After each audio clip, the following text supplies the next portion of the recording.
Gas Shlach. We're starting with Perik Yud Gimel, that's chapter 13, and we'll start with Pasuk Chafei. By way of background, that's verse 25. So Moshe Rabbeinu sends a delegation to scout out the land, and there are 12 delegates, and each is a representative of his own tribe. So we know that when the Meraglim, as they're called, these delegates or these scouts, went to Israel, to the land of Canaan, and they saw what was there, and they split into two groups. The overwhelming majority said, no go, we can't do this. Only Kalev and Yehoshua said, okay, Tova Haaretz Ma'od. So they said, let's go, we got to go.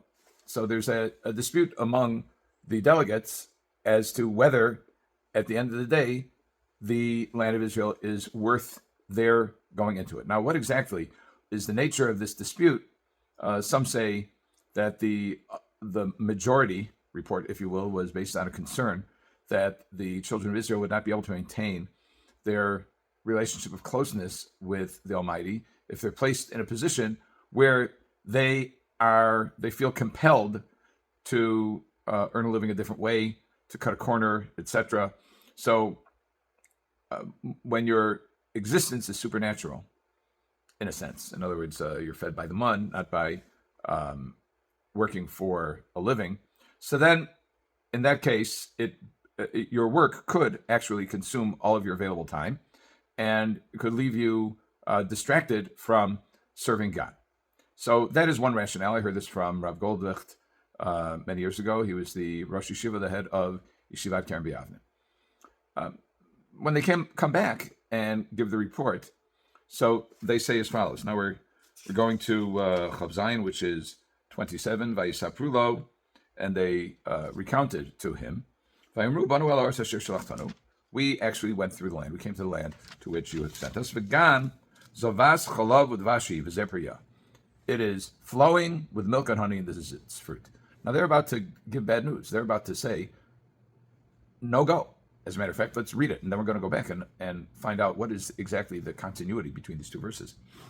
Efes, however, ki az ha'am hayoshev ba'aretz, the people who dwell in the land are very powerful. The helarim b'tzuros, gedalos ma'od, and the cities are fortified. They are huge. V'gam yelidei nagreinu sham, and we saw the offspring of the giant over there. They're big people, and Amalek is there, etc., etc. And then they say, they continue to bash Eretz Yisrael. Now, Kalev stands up and he silences everybody. Vayahas, this is in Pasuk Lamed, that's verse 30. And he says, Alona aleh, we can do it. We can go up. And we can take care of this. We have the capability within us to address all the issues. And the majority say, this is now in 31. The people, the other people who went up with him, they said, Lo nuchal la'los ala'am. We can't go up to this nation, ki chazaku mimenu, because it is too much for us. They're defeatists. And the question is, if they're defeatists, and if they say we can't do this, then why are they opening their argument with v'gam zavas chalav udavashi v'zeh priyah, and it is indeed flowing with milk and honey, and this is its fruit. They brought samples which were jumbo-sized grapes. So why are they apparently arguing at the beginning for this is a good land, and then the argument in the very next verse shifts to this is a bad land? They say it's flowing with milk and honey. Why do they even mention it? Why don't they skip that detail? If they're arguing against going to the land of Canaan, then why are you telling me about its positive attributes? And Rashi senses this, unsurprisingly, and he says, this is on Pasuk Chaf Zayin, that's 27. Rashi says, Kol devar sheker she'eno mimbo ketzas emes b'tchila. So any falsehood in which you do not say something true at the beginning, ein miskayim b'sofa. So then it won't have legs, it won't last. So this is a calculated device to perpetuate a lie.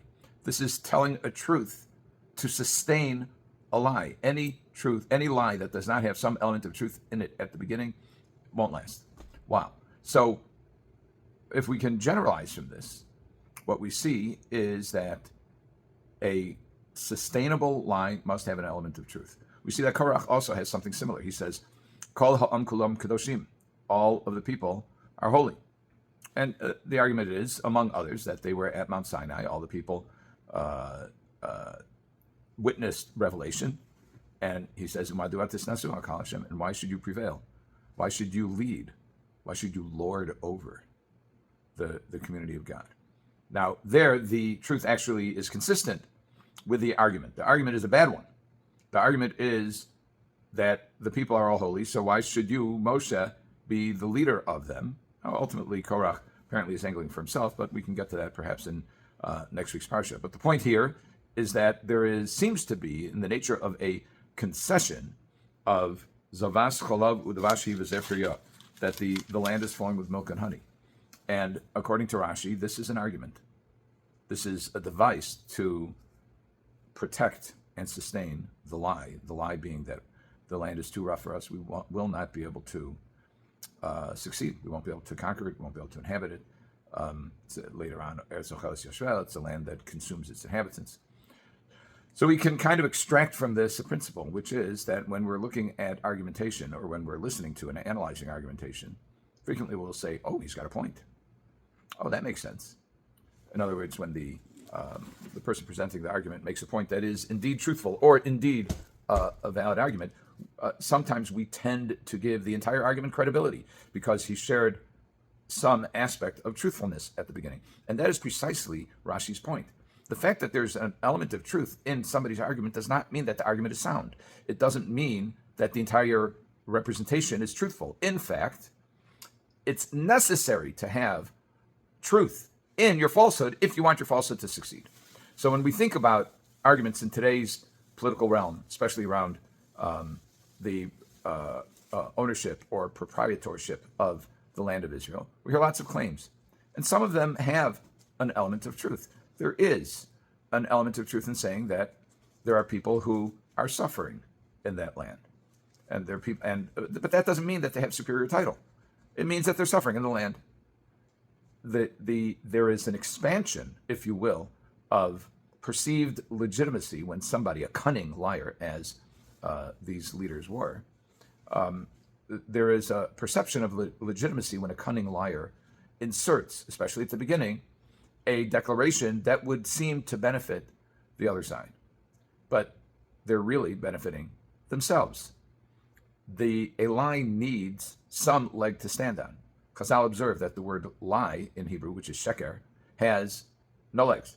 Each letter that is in its written form, each letter comes to a point. The shin comes to a point at the bottom. Sheker is 3, comes to a point. Then you have a kuf, which stands on one leg, and you have a resh, which stands on one leg. It really doesn't have a stability, as opposed to ms, which is made with an aleph, which has 2 legs at the bottom, and a mem, which has a flat surface at the bottom, and a tuf, which likewise has 2 legs at the bottom. So ms lasts, sheker doesn't last. But if you put a little bit of ms in your sheker, even though the falsehood is a falsehood that's destined to dissolve, but nevertheless it has some measure of sustainability because there's been truth that's been sprinkled in just the right amount to preserve that lie, but not to turn it into the truth.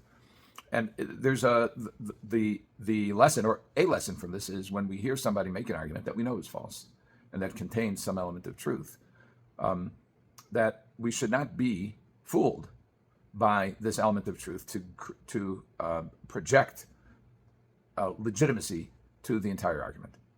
Yehiratzon, may it be God's will, that in this time, as the Navi says, Navi Yeshaya, the prophet Yeshaya says, that in the times of the redemption, ha'emes ne'ederes, that truth will be hidden.